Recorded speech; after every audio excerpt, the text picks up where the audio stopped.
सरकार से ये मांग है और बीएसएससी से भी ये मांग है कि इस बहाली को पूरी पारदर्शिता के साथ 10 महीने के अंदर पूरा कीजिए। और बीएसएससी के अध्यक्ष रविंद्र कुमार जी से हम ये मांग करते हैं कि परीक्षा कैलेंडर जारी कीजिए। प्रथम इंटर स्तरीय वैकेंसी 2014 में आई थी और 2022 में पूरी हुई 8 साल के बाद। लिखित परीक्षा के समय सेंटर पर पूरी पारदर्शिता बरती जाए और धांधली सेटिंग रोकने के लिए जो बीपीएससी ने व्यवस्था की है उस व्यवस्था को लागू किया जाए, बायोमेट्रिक लिया जाए, उसके बाद सीसीटीवी कैमरे से निगरानी हो, वीडियोग्राफी किया जाए, जैमर लगाया जाए। जब आप फॉर्म भरिएगा उससे पहले तक आपके पास सारे डॉक्यूमेंट्स होने चाहिए, चाहे वो शैक्षणिक योग्यता से संबंधित हो, मैट्रिक इंटर सर्टिफिकेट, मार्कशीट या जो भी हो, या कंप्यूटर दक्षता से संबंधित हो, या जाति, आवासीय, एनसीएल, ईडब्ल्यूएस, दिव्यांगता जिनके लिए है दिव्यांगता सर्टिफिकेट, यानी जो भी सर्टिफिकेट की मांग की गई है। वित्तीय सत्र जो होता है वो 22-23 का बना होना चाहिए, 22-23 होना चाहिए वित्तीय सत्र, उसके आधार पे होना चाहिए। यानी कि ईडब्ल्यूएस सर्टिफिकेट आप बनाइएगा तो उसमें वित्तीय वर्ष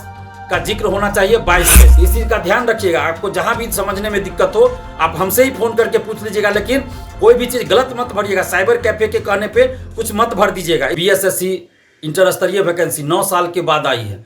बीएसएससी प्रथम इंटर स्तरीय वैकेंसी 2014 में आई थी और उसके 9 साल के बाद बीएसएससी द्वितीय इंटर स्तरीय वैकेंसी 11,098 पदों के लिए आई है। हालांकि 40,000 से ज़्यादा सीटें खाली है, लेकिन सिर्फ 11,098 पदों पे वैकेंसी आई है।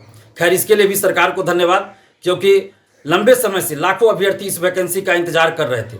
साथ ही सरकार से ये मांग है और बीएसएससी से भी ये मांग है कि इस बहाली को पूरी पारदर्शिता के साथ 10 महीने के अंदर पूरा कीजिए। और बीएसएससी के अध्यक्ष रविंद्र कुमार जी से हम ये मांग करते हैं कि परीक्षा कैलेंडर जारी कीजिए और 10 महीना के अंदर इस बहाली को पूरा कीजिए। उस परीक्षा कैलेंडर में पीटी रिजल्ट से लेकर फाइनल तक का जिक्र हो, क्योंकि प्रथम इंटर स्तरीय वैकेंसी 2014 में आई थी और 2022 में पूरी हुई 8 साल के बाद। और उस बहाली को पूरा करवाने के लिए पीटी से लेकर फाइनल रिजल्ट तक कई बार हम लोग को आंदोलन करना पड़ा, पुलिस की लाठियां खानी पड़ी, जेल जाना पड़ा। 23 सितंबर 2021 को भी आंदोलन हुआ था। आज ही के दिन दो साल पहले, आज ही के दिन दो साल पहले हुआ था, 23 सितंबर 2021 को। उसके बाद 13 दिसंबर 2021 को भी भयंकर ठंड में, कपकपाती ठंड में हम लोग को आंदोलन करना पड़ा। तो ऐसी नौबत द्वितीय इंटर स्तरीय बहाली में न हो, इसलिए परीक्षा कैलेंडर जारी कीजिए और 10 महीना के अंदर इस बहाली को पूरी पारदर्शिता के साथ पूरी कीजिए, जिसमें परीक्षा समाप्ति के बाद ओएमआर शीट की कार्बन कॉपी, क्वेश्चन बुकलेट परीक्षार्थियों को दिया जाए, आंसर की जारी हो। जब रिजल्ट आए तो कट ऑफ सभी का मार्क्स जारी किया जाना चाहिए। आखिर अभ्यर्थियों को ये जानने का हक है कि किस क्वेश्चन का कौन सा सही उत्तर आयोग ने सही माना है।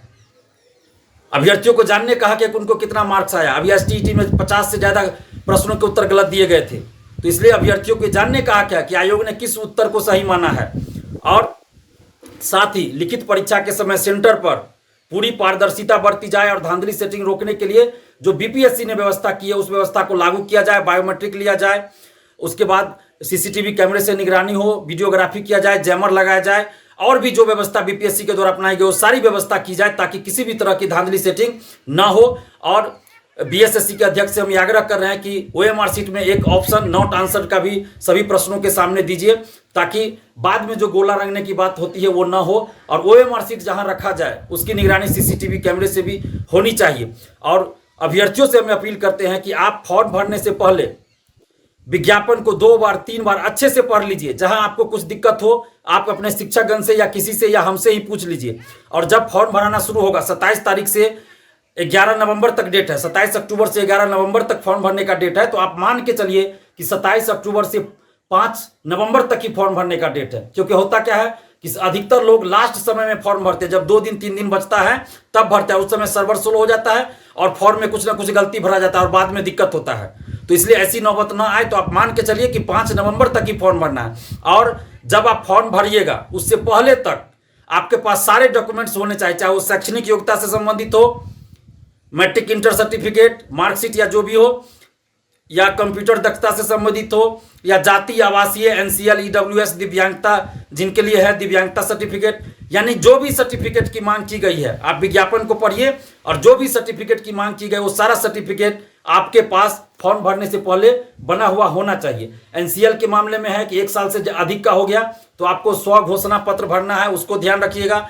ईडब्ल्यूएस सर्टिफिकेट के लिए है कि आपको निर्गत तिथि से 1 साल से अधिक का नहीं होना चाहिए। और 22-23 वित्तीय सत्र वित्तीय सत्र जो होता है वो 22-23 का बना होना चाहिए, 22-23 होना चाहिए वित्तीय सत्र, उसके आधार पे होना चाहिए। यानी कि ईडब्ल्यूएस सर्टिफिकेट आप बनाइएगा तो उसमें वित्तीय वर्ष का जिक्र होना चाहिए 22-23। तो आप देख लीजिए, जिनके पास ये नहीं हो तो अभी समय है, बनवा लीजिए।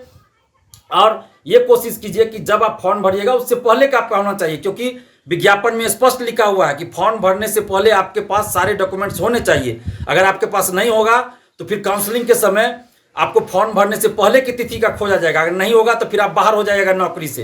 तो इसलिए ऐसी नौबत ना हो, इसलिए आप पहले ही बनवा लीजिए सारा चीज़। और कैटेगरी भरिएगा तो उसमें खास ध्यान रखिएगा कि बीएसएससी हर बार कुछ ना कुछ एक्सपेरिमेंट करती है कैटेगरी में।